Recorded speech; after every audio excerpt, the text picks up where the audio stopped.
Welcome friends. आज हम लोग जीएसटी के बेसिक ओवरव्यू को डिस्कस करके चलेंगे। जीएसटी लॉ का क्या फ्रेमवर्क है, क्या बेसिक फीचर्स हैं, क्या इसके इम्पॉर्टेंट एस्पेक्ट्स हैं, उसके ऊपर हम लोग बात करेंगे। I am CA Rishabh Mishra, Lucknow से, और आज मैं इंस्टीट्यूट ऑफ इंडस्ट्रियल डेवलपमेंट के माध्यम से जीएसटी की लेक्चर सीरीज़ एक हम लोग शुरुआत कर रहे हैं। इस लेक्चर सीरीज़ में हम लोग जीएसटी के डिफरेंट एस्पेक्ट्स को कवर करके चलेंगे।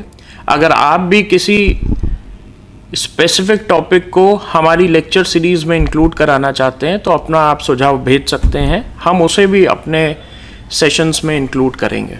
और हमारा अब जो पहला सेशन स्टार्ट होने जा रहा है उसमें हम लोग जीएसटी के बेसिक ओवरव्यू पे डिस्कशन करेंगे।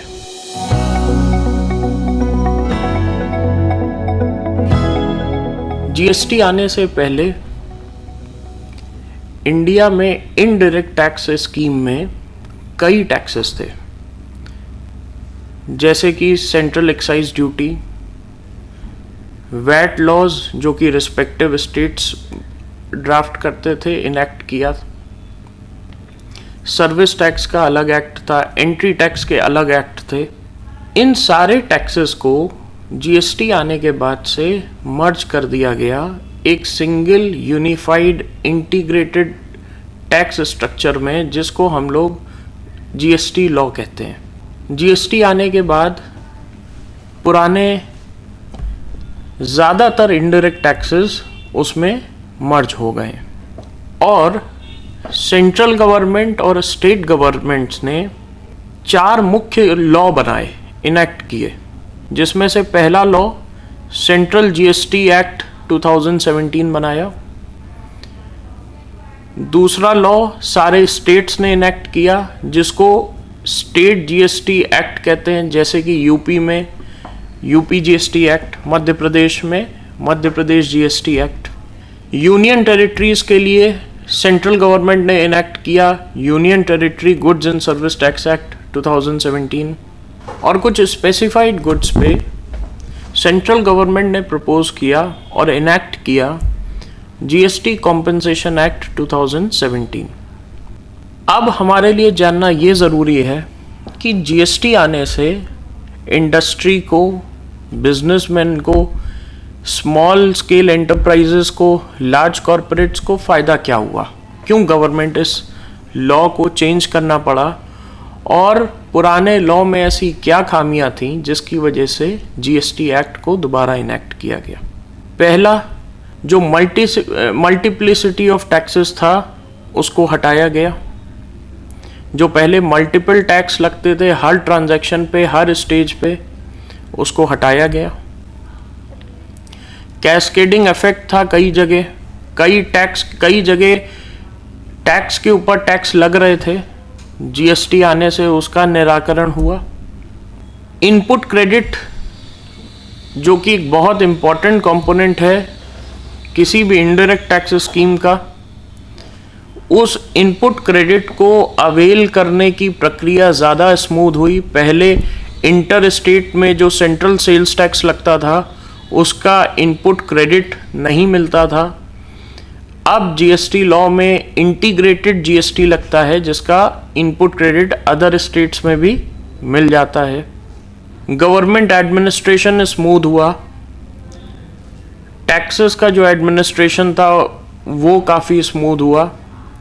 जो पुराने टैक्स स्ट्रक्चर के लिटिगेशंस थे, कई टैक्स डिस्प्यूट्स हमारी कोर्ट्स में पेंडिंग थे, उन चीज़ों को रैशनलाइज करके नए लॉ में उसको एक बेटर तरीके से गवर्नमेंट ने ढालने की कोशिश की है। इन सारे कारणों की वजह से जीएसटी लाना ज़रूरी था और इंडस्ट्री की भी कॉन्टिन्यूअस डिमांड थी कि हमारे देश में एक इंटीग्रेटेड टैक्स, एक integrated law goods and services के ऊपर आना चाहिए। कई हमारे टैक्सेस जीएसटी आने के बाद इनडायरेक्ट टैक्स से ख़त्म हो गए, या हम कह सकते हैं सब्ज्यूम हो गए, जैसे कि हमारी यूनियन सेंट्रल एक्साइज ड्यूटी, वो 1 जुलाई 2017 के बाद एप्लीकेबल नहीं है। सर्विस टैक्स एप्लीकेबल नहीं है। Central sales tax is not applicable. Value added tax, entry tax, ये सारे टैक्सेस जीएसटी में मर्ज हो गए हैं, इसलिए कि इनडायरेक्ट टैक्स का स्ट्रक्चर पूरा रिवैम्प हुआ है जीएसटी आने के बाद। इंडियन जीएसटी को डुअल मॉडल पे बनाया गया है। यहाँ पे सेंट्रल गवर्नमेंट ने एक्ट इनेक्ट किया, जिसको हम लोग सेंट्रल जीएसटी एक्ट कहते हैं, और स्टेट गवर्नमेंट्स ने भी स्टेट जीएसटी इनेक्ट किया। जो विद इन द स्टेट के सप्लाई ट्रांजैक्शंस हैं, चाहे गुड्स के चाहे सर्विसेज के, उन ट्रांजैक्शंस में सीजीएसटी और एसजीएसटी लागू किया जाएगा, जिसको हम इंट्रा स्टेट ट्रांजैक्शन कह सकते हैं। और जो भी ट्रांजैक्शंस सप्लाई के गुड्स या सर्विसेज के 2 स्टेट्स या 2 यूनियन टेरिटरीज के बीच में होंगे, उन ट्रांजैक्शंस पे जब इनवॉइस बनाई जाएगी तो इंटीग्रेटेड जीएसटी चार्ज किया जाएगा। इसी को हम लोग कहते हैं जो डुअल मॉडल जीएसटी का है, कहाँ पे सेंट्रल टैक्सेस चार्ज करने हैं, स्टेट टैक्सेस चार्ज करने हैं, और किस सप्लाई ट्रांजैक्शन में हमें इंटीग्रेटेड टैक्स चार्ज करना है। कुछ ऐसे भी हमें टैक्सेस हैं हमारे पास जो जीएसटी लॉ में सब्ज्यूम नहीं हुए, वो है basic custom duty. Custom duty पहले जैसे लगती थी, जीएसटी आने के बाद भी वैसे ही लगेगी। अल्कोहलिक लिकर ह्यूमन कंजम्पशन पे जीएसटी नहीं है, उस पे जो taxation scheme prior to GST चल रही थी वो आज भी चलेगी। टोल टैक्सेस, रोड टैक्सेस वैसे ही लगते रहेंगे। प्रॉपर्टी टैक्सेस लगेंगे, एनवायरनमेंट टैक्स वैसे ही लगेंगे, स्टैम्प ड्यूटी जो इमूवेबल प्रॉपर्टी की है वैसे ही लगती रहेगी, और जो लोकल बॉडीज एंटरटेनमेंट टैक्स लेती थी वो भी वैसे ही चलते रहेंगे। जीएसटी एक समावेश है सिर्फ इनडायरेक्ट टैक्सेस का। अब सवाल ये आता है कि जीएसटी लगेगा किस पे, क्या टैक्स स्ट्रक्चर है, क्या स्टैट्यूट है। जीएसटी में पहले जो मैन्युफैक्चरिंग पे एक्साइज ड्यूटी लगती थी, सेल होने पे वैट लगता था, सर्विस जब हम लोग प्रोवाइड करते थे तब सर्विस टैक्स लगता था, ये सारे टैक्सेबल इवेंट्स को जीएसटी लॉ ने मर्ज कर दिया है एक सिंगल टैक्सेबल इवेंट पे, जिसको सप्लाई कहेंगे। जीएसटी सप्लाई के ऊपर एप्लीकेबल है। सप्लाई किसका? सप्लाई गुड्स का, सप्लाई सर्विसेज का। तो जब भी सप्लाई होगी, चाहे इंट्रा स्टेट सप्लाई होगी चाहे इंटर स्टेट सप्लाई होगी, और उस सप्लाई का कंसिडरेशन मिलेगा, ये एक बेसिक एसेंशियल कैरेक्टरिस्टिक है जीएसटी का कि सप्लाई भी होनी चाहिए, उस सप्लाई का कंसिडरेशन मिलना चाहिए, और वो सप्लाई कोर्स और फर्दरेंस ऑफ बिजनेस में होनी चाहिए। ये 3 इंपॉर्टेंट लिम्स हैं जिसके ऊपर ये लॉ रेस्ट करता है। पुराने सारे taxable event, manufacturing, provision of service, sale of goods, GST आने के बाद ये कॉन्सेप्ट्स इररेलेवेंट हो गए। जीएसटी आने के बाद से जो भी टैक्सेबिलिटी की बात करते हैं, जो भी टैक्सेबल इवेंट रहता है, वो सप्लाई के स्कोप में फॉल करना चाहिए। अगर वो सप्लाई नहीं है तो उस पे जीएसटी आज भी नहीं लगेगा। सप्लाई भी कई तरीके की होती हैं जीएसटी में। पहले कहते हैं हम लोग टैक्सेबल सप्लाई। ये टर्म्स हम लोग इसलिए डिस्कस कर रहे हैं क्योंकि आने वाले जो हम लोग लेक्चर सीरीज में कहीं ना कहीं इनका इस्तेमाल करेंगे। टैक्सेबल सप्लाई ऐसी होती हैं जिस पे जीएसटी लागू होता है, ऐसी सप्लाईज जिस पे हम लोगों को जीएसटी गवर्नमेंट को पे करने की बाध्यता बनती है। नॉन टैक्सेबल सप्लाईज ऐसी हैं जिस पे जीएसटी लागू ही नहीं होता।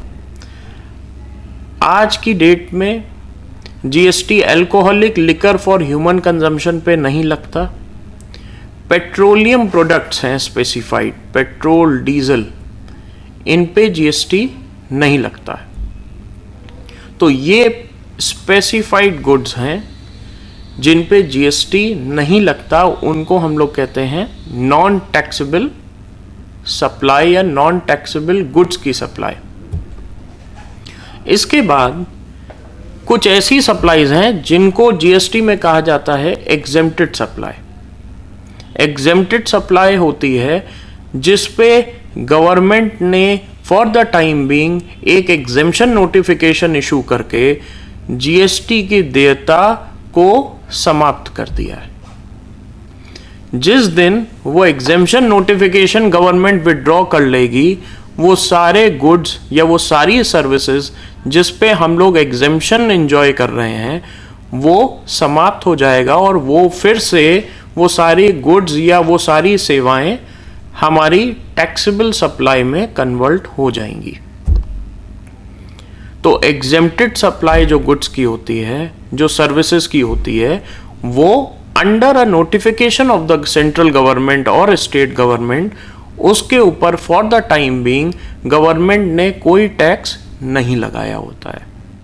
इसके बाद जो जुरिस्डिक्शन के बेसिस पे सप्लाई होती हैं वो दो होती हैं। एक हम with in the state supply करते हैं जिसको हम लोग इंट्रा स्टेट सप्लाई कहते हैं। एक हम लोग दो स्टेट्स के बीच में गुड्स या सर्विसेज की सप्लाई करते हैं जिसको हम लोग इंटर स्टेट सप्लाई कहते हैं। और थर्ड है सप्लाई का नेचर के बेसिस पे थर्ड कैटेगराइजेशन किया गया है जिसको कहते हैं कॉम्पोजिट सप्लाई और mixed supply. Now composite supply में जीएसटी में एक नया कॉन्सेप्ट इंट्रोड्यूस किया गया जिसमें कहा गया कि अगर आप दो या दो से ज़्यादा गुड्स या सर्विसेज की साथ में सप्लाई दे रहे हैं तो उसमें से अगर कोई एक सप्लाई प्रिंसिपल सप्लाई है तो पूरे सप्लाईज पे प्रिंसिपल सप्लाई का ही टैक्स रेट लगाया जाएगा। ऑन द अदर हैंड जो मिक्स्ड सप्लाई का कॉन्सेप्ट है वो एक मिक्स्ड बंडल आर्टिफिशियली क्रिएट किया गया, that is not a natural bundle. जो आर्टिफिशियल बंडल सप्लाई साथ में किया गया, जैसे कि हम लोग देखते हैं फेस्टिवल्स पे स्पेशल पैकेजेस हम लोगों को मिलते हैं जिसमें फूड आइटम्स होते हैं, ड्रिंक के आइटम्स होते हैं, चिप्स होते हैं, चॉकलेट्स होती हैं, उनका एक स्पेशल पैकेज बनाया जाता है। उसमें से हर आइटम जो पैकेज का पार्ट बनता है वो इंडिविजुअली सेलेबल होता है। तो उस सप्लाई को जो साथ में की जा रही है उसको हम लोग जीएसटी लॉ के अंदर मिक्स्ड सप्लाई बोलते हैं। सप्लाई के इंपॉर्टेंट इंग्रेडिएंट्स हमने आपसे डिस्कस किए। तीन बातें हमें ध्यान रखनी है। सप्लाई गुड्स या सर्विसेज की होनी चाहिए, सप्लाई का आपको कोई कंसिडरेशन मिलना चाहिए और सप्लाई कोर्स और फर्दरेंस ऑफ बिजनेस में होनी चाहिए। अगर ये थ्री लिम्स सेटिस्फाई हो रहे हैं तभी जीएसटी लगता है, अदरवाइज जीएसटी किसी भी ट्रांजैक्शन पे नहीं लगेगा। नाउ जब हमने इसको डिस्कस कर लिया कि जीएसटी सप्लाई पे लगता है तो ये भी जानना साथ में बहुत ज़रूरी है कि हमें रजिस्ट्रेशन कब कराना है। जीएसटी में रजिस्ट्रेशन कराना है जब आपका एग्रीगेट टर्नओवर किसी फाइनेंशियल ईयर में 20 लाख से एक्सीड कर रहा है। रिसेंटली गवर्नमेंट ने एक नोटिफिकेशन निकाला है जिसमें सप्लायर ऑफ गुड्स को सिर्फ कुछ कंडीशन सेटिस्फाई करने पे ही 40 लाख की लिमिट का बेनिफिट दिया गया है। जो 40 लाख की थ्रेशहोल्ड लिमिट है रजिस्ट्रेशन कराने के लिए वो हर एक के ऊपर लागू जीएसटी लॉ में नहीं होती है। सप्लायर ऑफ सर्विस है कोई तो उसके लिए लिमिट 20 लाख ही रहेगी, 40 लाख नहीं होगी। जो ट्रेडर हैं गुड्स के वो 40 लाख की लिमिट का बेनिफिट उठा सकते हैं, बट वो लिमिट कंडीशनल है, जनरल लिमिट नहीं है 40 लाख की। उसकी गवर्नमेंट के नोटिफिकेशन में कुछ कंडीशंस स्पेसिफाई हुई हैं, वो कंडीशन पूरी होने पे ही आपको 40 लाख की लिमिट का बेनिफिट मिलेगा। एग्रीगेट टर्नओवर की हमने बात की अभी। एग्रीगेट टर्नओवर कहेंगे एग्रीगेट टर्नओवर जो टैक्सेबल सप्लाईज का है, जो टैक्सेबल सप्लाई के साथ हम एग्जेम्प्ट सप्लाई दे रहे हैं उसका है, जो नॉन टैक्सेबल सप्लाईज का है, और जो एक्सपोर्ट टर्नओवर है। जो 20 लाख या 40 लाख की लिमिट को चेक करने के लिए हम ये चारों तरीके के टर्नओवर को जोड़ेंगे। सिर्फ टैक्सेबल टर्नओवर को जोड़ के 20 लाख या 40 लाख की लिमिट चेक नहीं की जाएगी। दूसरी इंपॉर्टेंट बात, ये जो 20 और 40 लाख की लिमिट है ये पैन बेस्ड चेक होगी, यानी कि अगर आप मल्टीपल स्टेट्स में रजिस्टर्ड हैं तो सारे स्टेट्स मिला के आपका एग्रीगेट टर्नओवर अगर 20 लाख से एक्सीड करेगा तभी आपको रजिस्ट्रेशन कराने की ज़रूरत है। कुछ ऐसे स्पेसिफाइड कैटेगरी ऑफ पर्सन्स हैं जीएसटी लॉ में जिनको 20 लाख और 40 लाख की लिमिट का बेनिफिट नहीं भी मिलेगा। इसका मतलब ये हुआ कि ऐसे कैटेगरी ऑफ पर्सन जो by virtue of being in that category, उनको मैंडेटरी रजिस्ट्रेशन डे 1 से लेके चलना होगा। ऐसे कौन से लोग हैं आइए देखते हैं। पहला है कैजुअल टैक्सेबल पर्सन।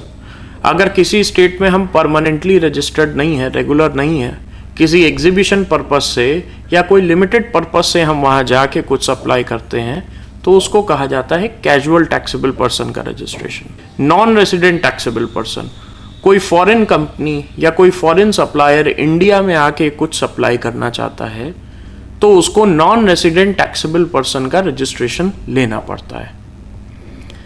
कोई भी आदमी जो इंटर स्टेट आउटवर्ड सप्लाई कर रहा है, यानी कि कोई भी ऐसा व्यक्ति जो इंटर स्टेट सप्लाई कर रहा है, उसको 20 लाख या 40 लाख की थ्रेशोल्ड का बेनिफिट नहीं मिलेगा। जो रिवर्स चार्ज में सप्लायर्स फॉल कर रहे हैं उनको भी 20 लाख की थ्रेशोल्ड का बेनिफिट नहीं मिलेगा। जो टीडीएस टीसीएस डिडक्टर हैं, जो ई कॉमर्स का काम कर रहे हैं, और जो इनपुट सर्विस डिस्ट्रीब्यूटर हैं, ये 3 कैटेगरी के लोग भी ऐसे हैं जिनको 20 लाख और 40 लाख का बेनिफिट नहीं मिलेगा। अगली इंपॉर्टेंट बात, हमें जीएसटी लॉ में स्टेट वाइज रजिस्ट्रेशन करा के चलना है। ऐसा नहीं हो सकता कि हम ऑल ओवर इंडिया में सिर्फ एक सिंगल रजिस्ट्रेशन ले लें। अगर हमारी place of business more than 1 state में है तो जीएसटी लॉ हमें कहता है कि आपको हर स्टेट में रजिस्टर कराना पड़ेगा विभाग के साथ। और अगर मैं कह रहा हूं कि आपको हर स्टेट में इंडिविजुअली रजिस्टर कराना पड़ेगा तो उसका सीधा इंटरप्रिटेशन ये है कि उस स्टेट में रजिस्टर कराने के बाद वहाँ का रिटर्न भी सेपरेट जाएंगे, वहाँ के टैक्स पेमेंट भी सेपरेट होंगे, वहाँ के असेसमेंट और अपील भी सेपरेट होंगे। लास्ट, हमें रजिस्ट्रेशन कब कराना है? जैसा ही हम 20 लाख की या 40 लाख की लिमिट क्रॉस करते हैं 30 दिन के अंदर हमें रजिस्ट्रेशन ले लेना है। हम चाहें तो जीएसटी में वॉलंटरी रजिस्ट्रेशन भी ले सकते हैं। हम इग्नोर कर सकते हैं कि हमें 20 लाख या 40 लाख की लिमिट का बेनिफिट अवेल नहीं करना है और हम डे 1 से, बिजनेस के शुरुआत से ही रजिस्ट्रेशन लिया जा सकता है। इसकी कोई मनाही नहीं है। तो ये हमारा आज का सेशन, हम लोगों ने एक बेसिक ओवरव्यू देने का प्रयास किया है। बहुत बहुत धन्यवाद।